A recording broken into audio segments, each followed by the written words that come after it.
Hello guys, so luto tayo today ng guys, salmon. This is Tasmanian salmon. So apat siya, so tagdalawa kami ni Mister. And then we're gonna cook this like I make it my own version like escabeche, pero salmon yung gamit ko na fish or isda kasi na-miss ko na yung escabeche.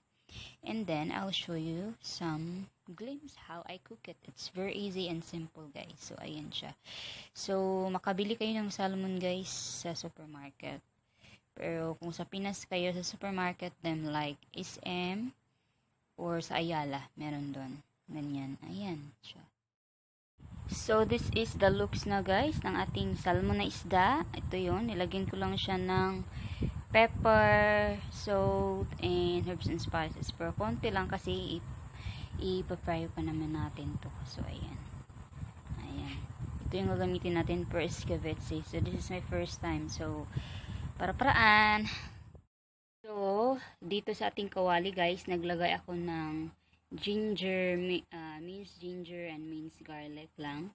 And then I have carrots, 1 carrots and half of onions and ayan, little bit of kangkong. Ayan. And ayan. So ngayon guys, nilagay ko na yung salmon dito na isda. And then I'll just fry it a little bit and then I set aside the veggie area.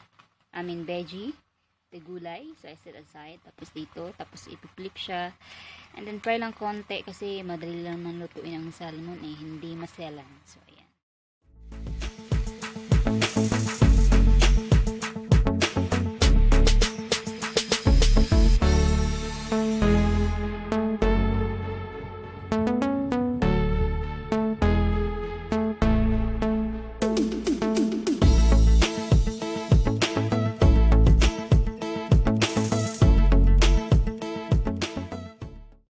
Hey guys, so this is my own version of Salmon Escabeche na. So, yan lang siya guys. So, after all the ingredients are boiling, so after siya ma-boil ng mga 5 to 10 minutes, tapos nilagay ko na. So, yeah, ayan, nilagay ko na siyang isda after all the boiling.